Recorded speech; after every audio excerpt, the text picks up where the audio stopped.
Hi, you're listening to Foreplay Radio Sex Therapy with sex therapist Laurie Watson and couples therapist Dr. Adam Matthews. And today we're going to talk about sexy getaways, why to do this and how to do this and what to do, as if they didn't know already, on a sexy romantic getaway. Let's clarify what we're talking about Okay. maybe too, because we're talking about, to me, the point of this is maybe to rekindle some things that were lost. I mean, obviously you can take a sexy getaway whenever. Just boost the sex life. Boost the sex life, but maybe either rekindling, getting some newness, some freshness involved in it, taking it to another level.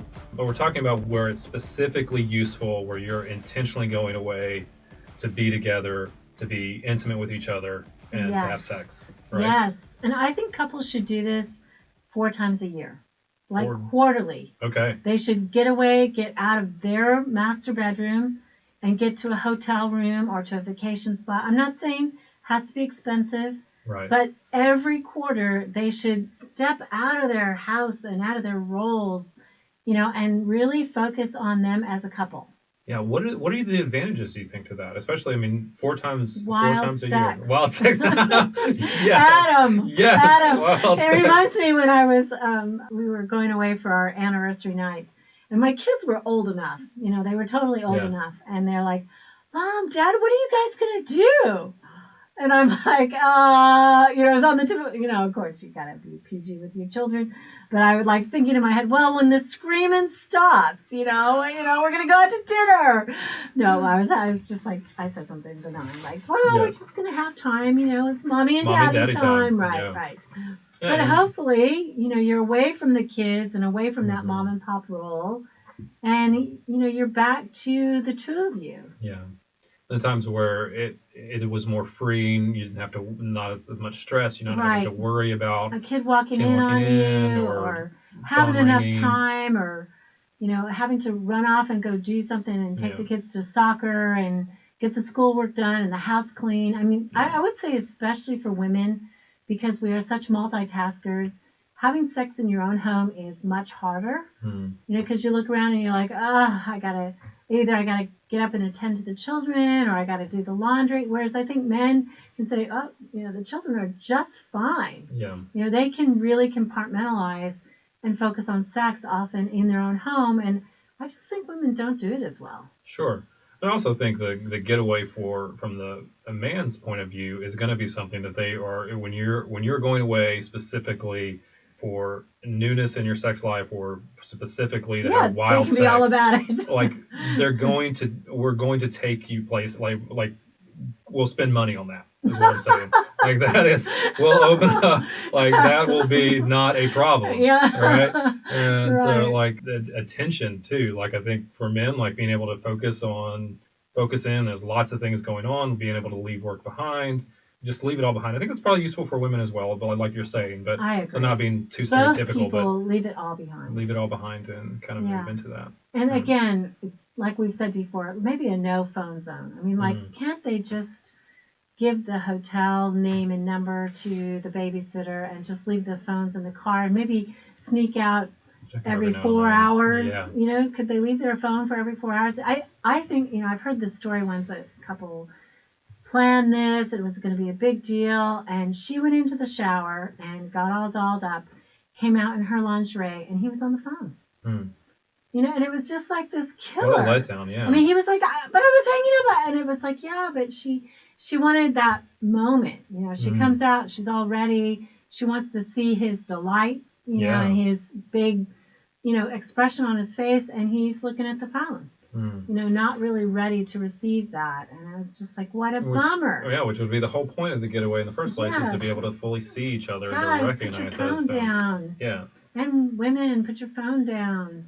Yeah, and I think, one of the things that's interesting for me is the usefulness of this, specifically for couples where there's been difficulty sexually, where either it started to be less frequent, or it started to be more boring, mundane, repetitive, and being able to bring some new life into your sexual relationship that wasn't there before. This can really be super helpful. Wouldn't you agree that this is I know that you do this specifically with clients, right? So you would send them away when that's happening. I think that there is mundane sex in long-term partnership or marriage. I mean, when you're raising kids and you're exhausted and there's not much time. I mean, some of sex is stress relief and it's scratching the itch and it's quickies and there's not that much time and energy to go around. And so, I think if you have once a quarter to look forward to when you're off and it's going to be romantic and seductive, it's like you can put up with some boring sex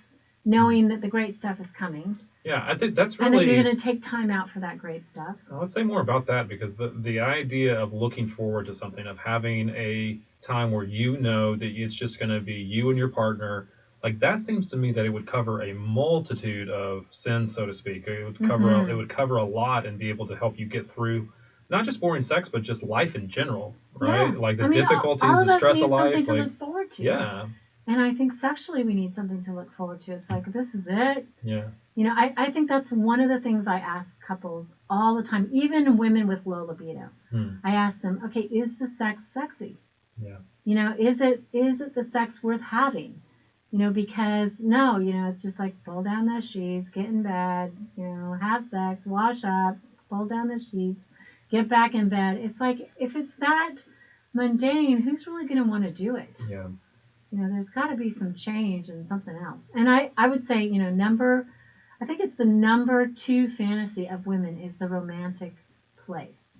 Like they are fantasizing about the location that they're going to have sex in. Whereas I don't think men fantasize about that. I don't think so. Well, they fantasize about an exciting place, right? An exciting place, yeah. A risky sort of exciting place, but it's not the romantic setting so much. Yeah. Well, and that leads me to think, like, if you're going to do this, like, do it right. Right? Ooh, yeah. I mean, would you agree? Like, spend money. I'm liking this. Nobody wants to have sex in a Motel 6.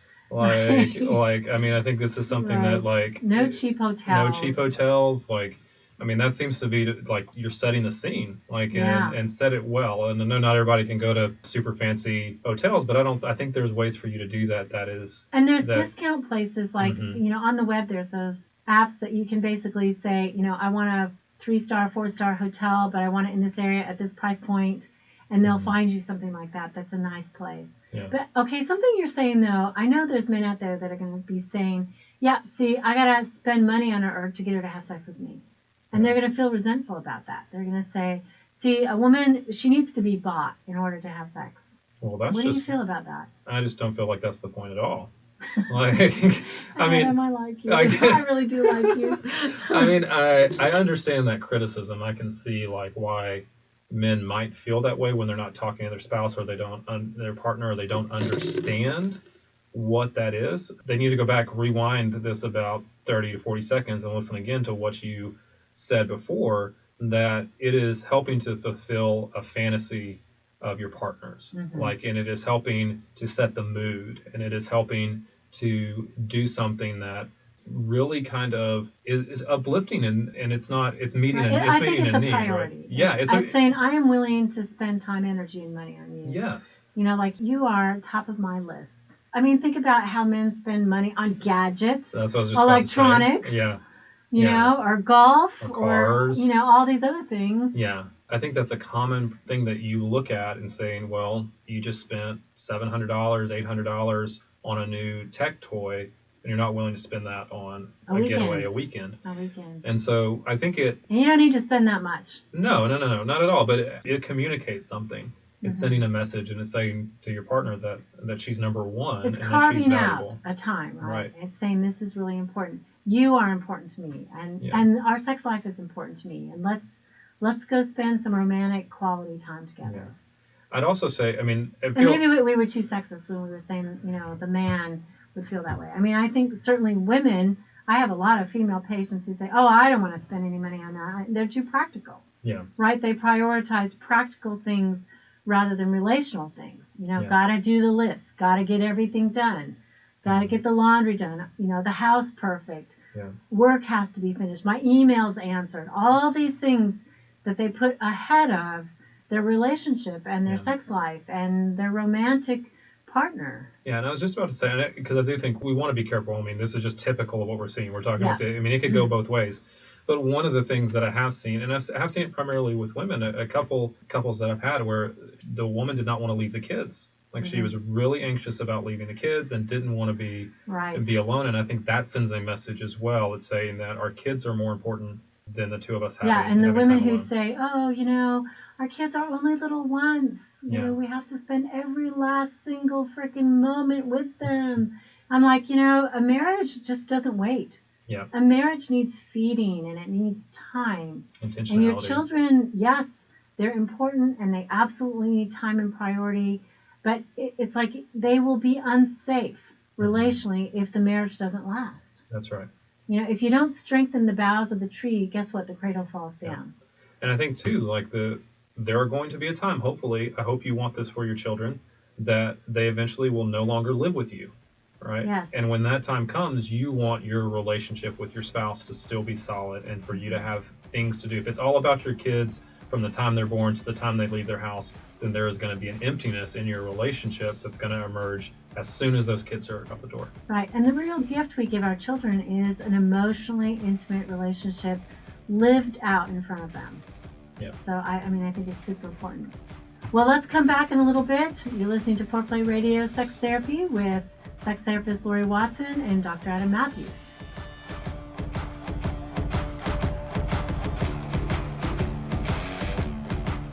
Wanting sex again. How to rediscover desire and heal a sexless marriage by certified sex therapist Laurie Watson. Each chapter is designed to fix one of the problems that cause low libido, from early marriage through the childbearing years, even all the way through menopause. I've also had men read it and tell me that for them it was the most hopeful thing they read about resolving sexual problems. Look for Wanting Sex Again on Amazon.com. You can also talk to Laurie Watson for therapy in person or via Skype. I offer couples counseling and sex therapy, and I think about both aspects of the relationship, emotional intimacy and sexual technique, and that combination together helps marriages be happy. Improve your sex and improve your relationship with Awakening Center for Couples and Intimacy. Find out more at awakenloveandsex.com and sign up for their next couples retreat weekend, hosted by Laurie Watson. awakenloveandsex.com. Awaken what's possible.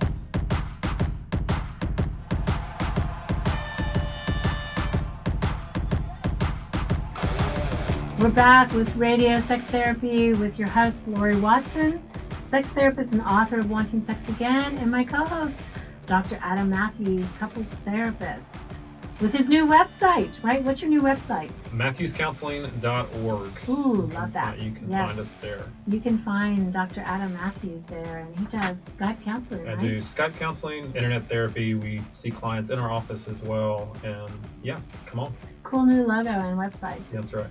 Well, we're talking today about a sexy getaway and what to do and how to do it and why you should do it. And the second half, we'd like to talk a little bit about some tips to make it hot and to help the couple. Yeah, because you want to be intentional about these weekends, right? I mean, you want to go in. Obviously, you want to have sex, right? Yes. And there are things that we can do to kind of make sure the weekend lives up to our expectations. Right, You exactly. Agree? I agree. What are some of those things that you...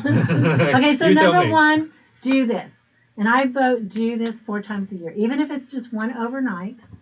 Yeah. I always ask women who are too tired for sex, it's like, okay, if you had to go away at 4 o'clock in the afternoon and you got a hotel room and somebody was taking care of the kids, or you escaped work and you got to go and take a very long nap and a very long bath and meet your partner downstairs for drinks and appetizers, and then go up and have wild sex, and you get to spend the night, and he goes home and takes care of the children or relieves the babysitter or whatever, and you sleep all day the next day, would you really want to have wild sex? And I have never, ever talked to a woman who doesn't say, oh my gosh, yes, I would love that.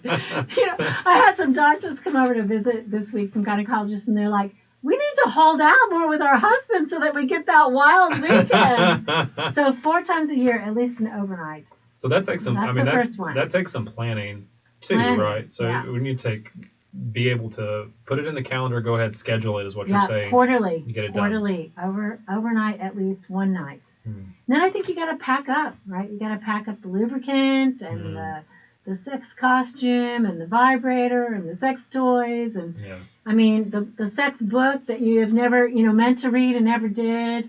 I mean, you got to pack those things up and really be intentional about that. Yeah. Know what you're going to do is what I mean, that just sounds like being prepared. I think so too. And so I get so much resistance on this. People are like, oh, it just feels so staged. It doesn't feel natural. I'm like, oh, it's supposed to be sexy. It's supposed to, why would you not go away with the intention of having sex? And this one kills me, is when people go away on weekends or vacations and they don't have sex.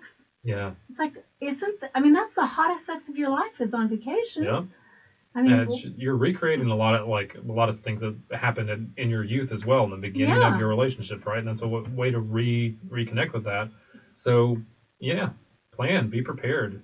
And I read something on the web, and I'm sorry, whoever wrote this, it was such great advice, and forgive me for not quoting you. I didn't get this down.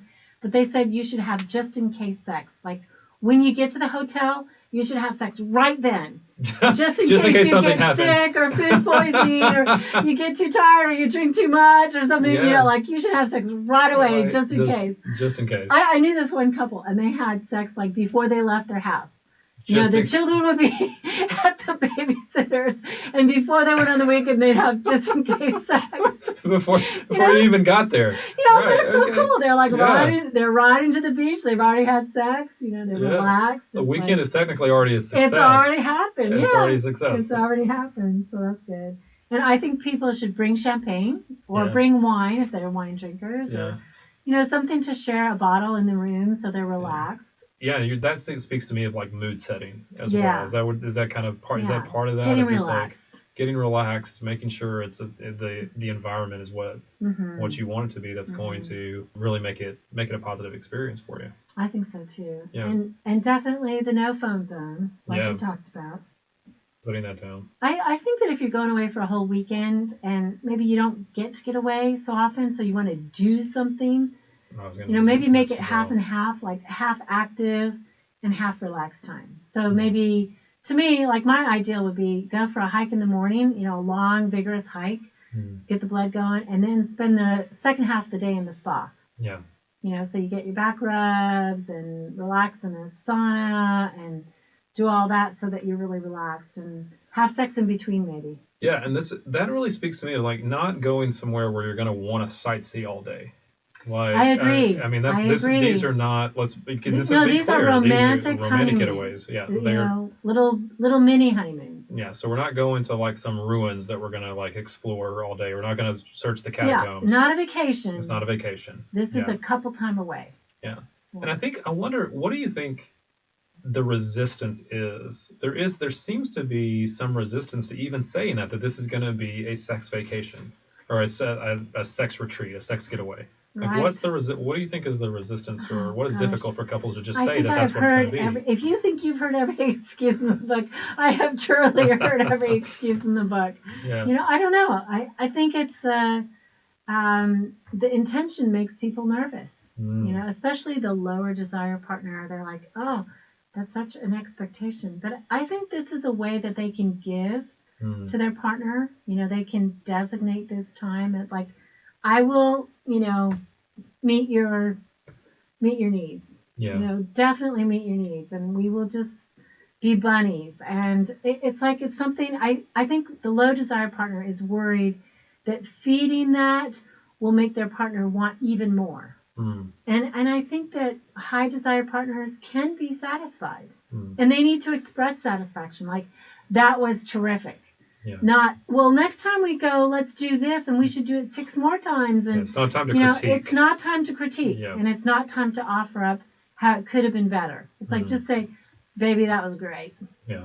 Well, and I think that speaks to something we were talking about earlier, too, that I want to emphasize, is just the idea that you are able to look forward to this, right?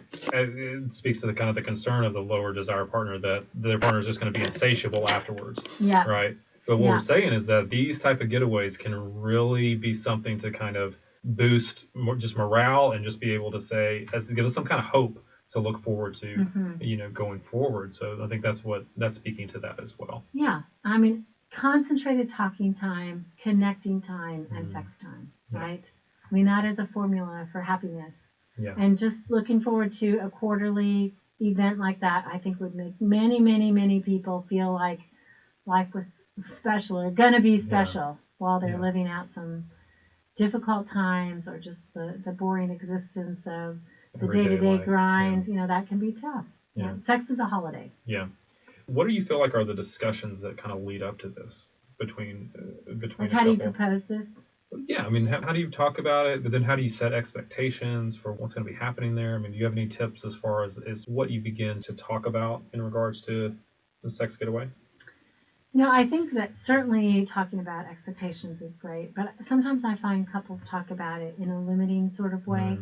It's like, well, I hope you don't expect this, and then one person is already disappointed. Yeah. I mean, I hope that they have an expectation for sex once, and even if it's the just in case sex, at least once. I mean, hopefully they have enough pockets of time during the day that there's like at least sex every day.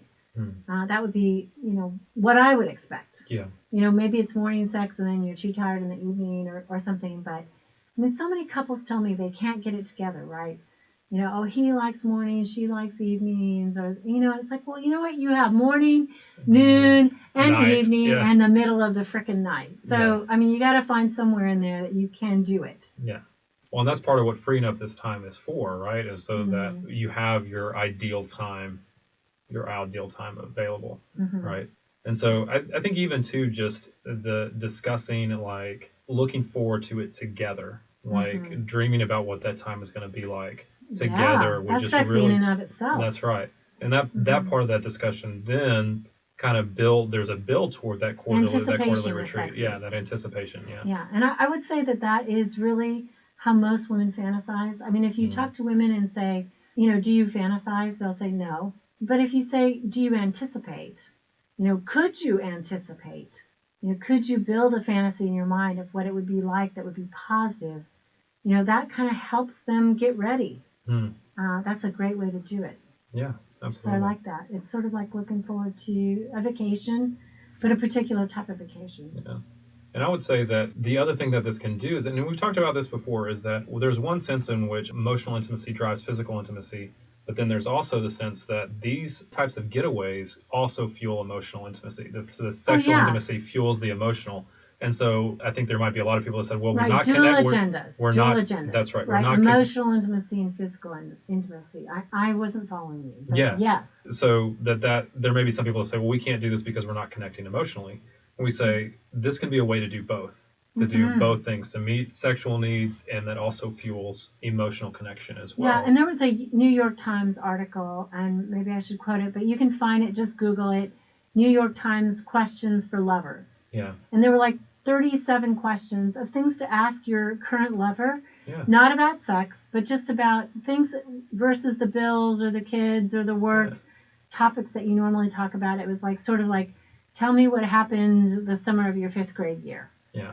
That kind of thing. Or what was a memory that you had of your mother? What was the worst Christmas you had? It was like all kinds of deep things that got progressively more intimate. I thought that was fabulous. Yeah, that'd be a great thing to talk about over room service, like having breakfast in bed and just having conversation with time that you don't always get in your regular everyday life. Right. Yeah. So definitely, I think you're right. Sexual and emotional intimacy hand in hand on this weekend. Yeah. I love that. And maybe lots of touching, not just sex, but like long back rubs and foot rubs and, laying together cuddled up, watching a fire or all that. Yeah.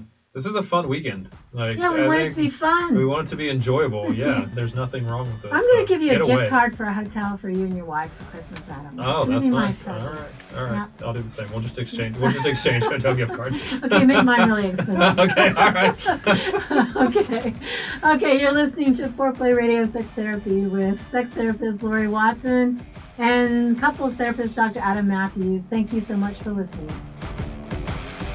Hey, help us stay on top here at Foreplay. We'd love it if you would subscribe and share it with your friends. And please take 1 sec and rate and review us. Thanks so much.